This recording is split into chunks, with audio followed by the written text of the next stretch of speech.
Good morning, it's Wednesday, and I'm going to read you Bear's Loose Tooth.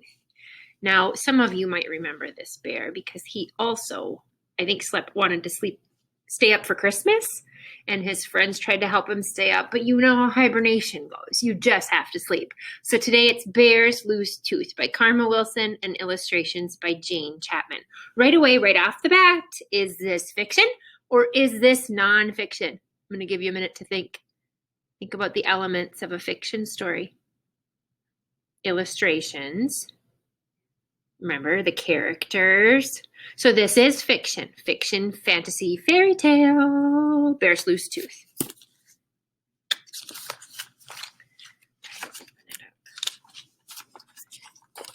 If we open up right away, you can see he's in his little den. He's got a little red mat in front of his door. Ooh, what time of year do you think this is? I'm thinking it could be early summer. Everything looks so green and lush. From a cave in the forest came a munch, munch, crunch, as Bear and his friends all nibbled on their lunch. I'm hearing some rhyming.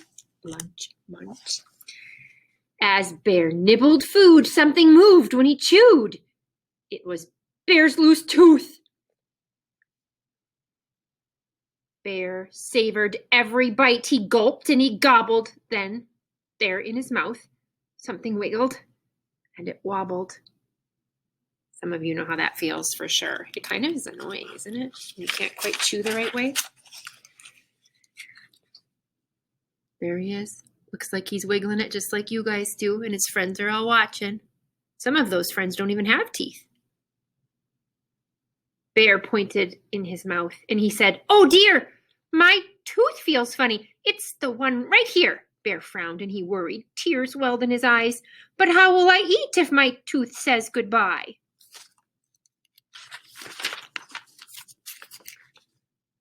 Hare said, "Open wide." Then he looked inside and saw Bear's loose tooth. There it is.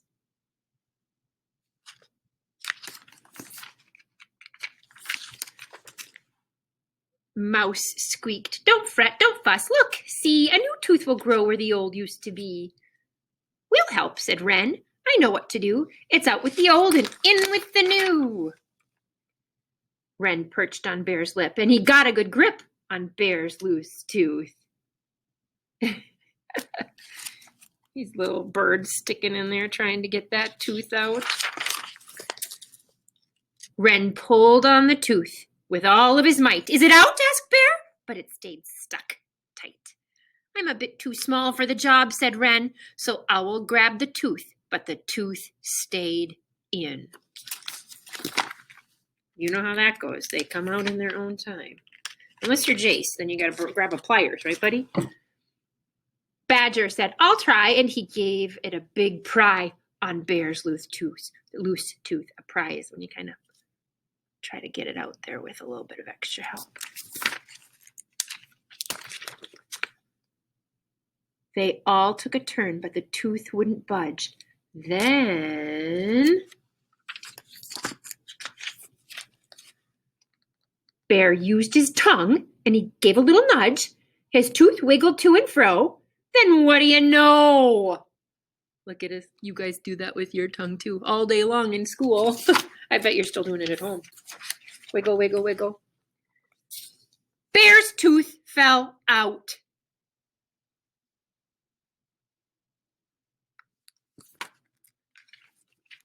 Bear danced a big dance. Bear grinned a big grin. Bear held up his tooth and he showed all his friends.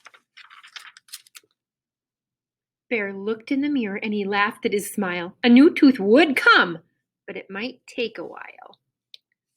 That night in bed, right next to his head, lay Bear's loose tooth.